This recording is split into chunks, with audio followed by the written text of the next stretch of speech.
This is the video you've been waiting for. How to fix everything in your bowling to become the fastest bowler in history. You can't promise Uh, that. Guaranteeing more wickets than any bowler in the game. Yeah, you can also not guarantee that. Okay, well, bowling's so good, you'll end up getting signed by an IPL team. Nope, you can most definitely not say that. Here is a video packed with drills for each of the phases of your bowling action to improve efficiency and effectivity in matches. First, we start off with your run-up. Good running mechanics is so important to fast bowling.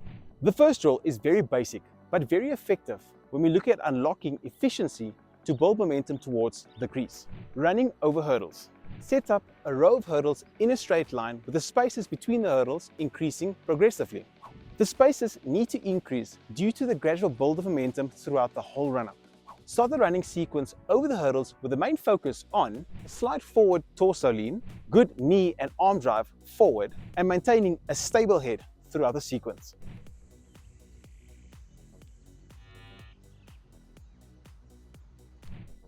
Your impulse stride.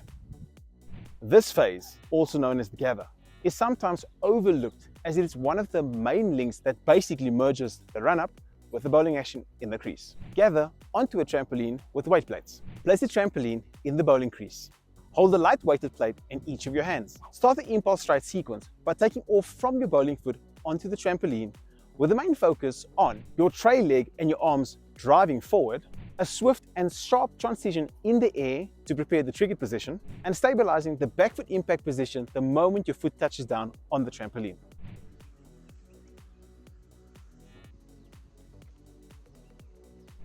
Your back foot contact. Bowlers generally either collapse or fall away in the crease due to a lack of back leg stiffness or an incorrect transfer from back foot to front foot in the crease. Back foot pogo halves with a resistance band. Tie a resistance band about hip height around a post. Stand inside the band facing away from the post with the band lined up around the waist.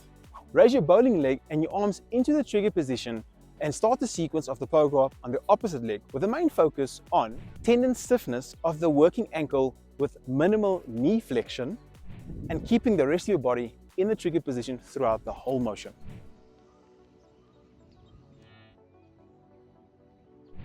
Your shoulder rotation. If your arms look like you're doing cartwheels in the crease, you're most definitely missing out. The timing of your arms are vital when it comes down to whipping the ball out of your bowling hand like it's coming out of a catapult. Bowling from a kneel constraint. Sit in a lunged position with the knee opposite to your bowling arm planted on the floor and line up your arms in the loaded position. Start the shoulder rotation sequence with the main focus on maintaining a stable torso snap forward, creating a separation tension between the shoulders before delivering the ball, and completing the full shoulder rotation.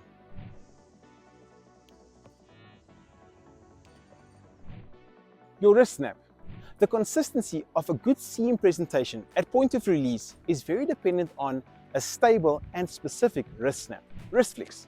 Hold the cricket ball in your bowling hand with your index finger and middle finger down the seam and your thumb on the opposite end.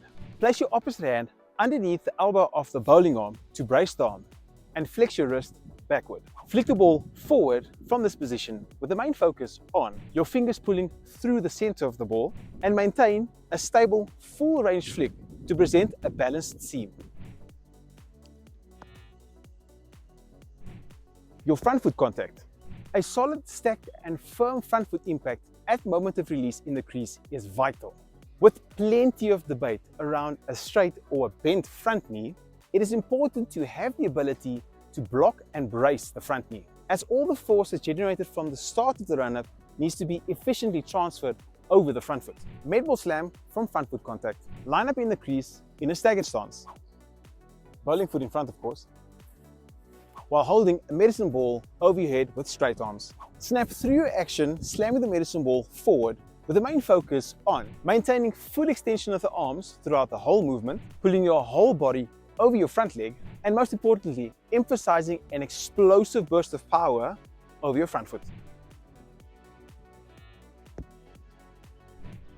Your follow through. A seriously overlooked final phase of the bowling action. It is probably important to note that if the follow through is straight, the chances are the ball is going to be straight as well. But this will only happen when each phase of your bowling action is fluid and lined up properly. Bowling from the trigger. Pack 2 rows of cones past the popping crease in your follow-through down the wicket. Line up in your trigger position on the bowling crease with ball in hand. Complete your bowling action from this position with the main focus on driving your head and your chest straight down the middle of the tunnel, and of course, following through until you exit the tunnel.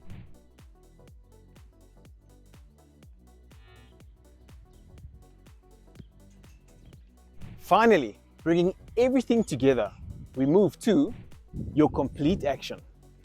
You can unlock greater work capacity by progressively adding more energy to your bowling. Start bowling from your short run-up, about 5 strides. Building toward your medium run-up, about 7 to 9 strides. And then finally, from your full run-up.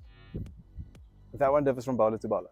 It is important to understand that if you are lacking in any of the mentioned areas, you can spend time improving them with specifically designed drills.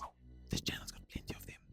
I hope you enjoyed this video and that it helped you unlock more of your bowling potential. And before you go, make sure to click on one of these videos to keep on improving your bowling game.